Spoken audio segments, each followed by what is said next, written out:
আর আমরা ধর্ষণের ভুক্তভোগী ব্যক্তি কেন হতে হবে, আমি ধর্ষণের হওয়ার পর কেন রাষ্ট্র আমার সুরক্ষা নিশ্চিত করবে, তার আগে কেন এই রাষ্ট্রীয় দায়বদ্ধতা আছে সেখান থেকে কেন ওনার সেই বিবেক জাগ্রত হবে না, যেটা ওনার দায়িত্ব। সবার আগে দেখা যায় যে প্রভাবশালী রাজনৈতিক ব্যক্তির একটা অন্যায় একটা হস্তক্ষেপের মাধ্যমে তার একটা আপোষের একটা ব্যাপার করে।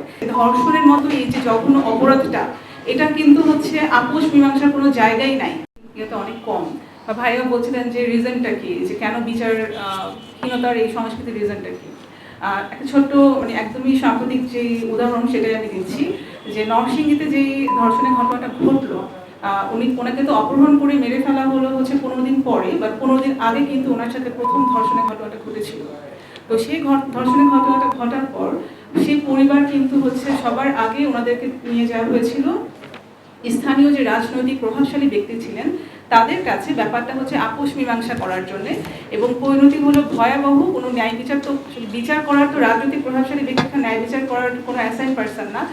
যেটা হলো যে যারা অপরাধ করেছিল তারা আরও রেগে গেলেন এবং তাদেরকে ওই এলাকা থেকে চলে যাওয়ার জন্য জোর জবরদস্তি করা হলো, যেটা পরিণতি আমরা সবাই জানি, যাওয়ার পথে অপহরণ এবং আরেকবার ধর্ষণ এবং মৃত্যু। তো একটা কথা আজকে আমরা আপনাদের থ্রুতেই সবাইকে জানিয়ে দিতে চাই যে ধর্ষণের মতো এই যে জঘন্য অপরাধটা, এটা কিন্তু আপোষ মীমাংসার কোনো জায়গাই নাই। আইনে বলা হয়েছে এখানে আপোষ মীমাংসার কোনো সুযোগই নাই।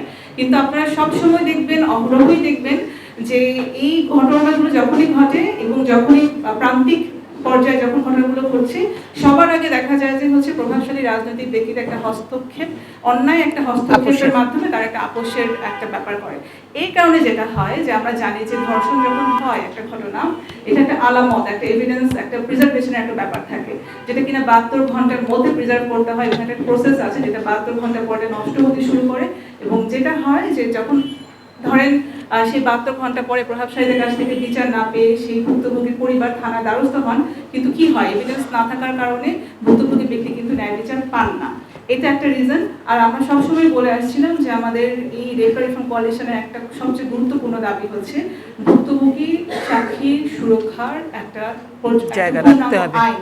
আপনি দেখেন যে আজকে যে 4টা এক্সাম্পল আপনাদের সামনে আমরা তুলে ধরলাম, তার অন্যতম একটা রিজনই যে কোনো সুরক্ষা নাই। আর আমরা ডিসকাশন করছিলাম যে আমাকে সুরক্ষা পাওয়ার জন্য আমাকে ধর্ষণের ভুক্তভোগী ব্যক্তি কেন হতে হবে, আমি ধর্ষণের হওয়ার পর কেন রাষ্ট্র আমার সুরক্ষা নিশ্চিত করবে, তার আগে কেন রাষ্ট্র তার যে রাষ্ট্রীয় দায়বদ্ধতা আছে সেখান থেকে কেন ওনার সেই বিবেক জাগ্রত হবে না, যেটা ওনার দায়িত্ব, যে আমি ধর্ষিতা হলে, ধর্ষণের ভুক্তভোগী হলে দেন আপনি আমার সুরক্ষা কেন করবেন, অ্যাজ আ নাগরিক হিসাবে কেন আমার সুরক্ষার জন্য আপনি পর্যাপ্ত ব্যবস্থা গ্রহণ করবেন না, যে কোনো নারীকে আসলে এই ধর্ষণের অপরাধের মুখোমুখি হতে হবে না।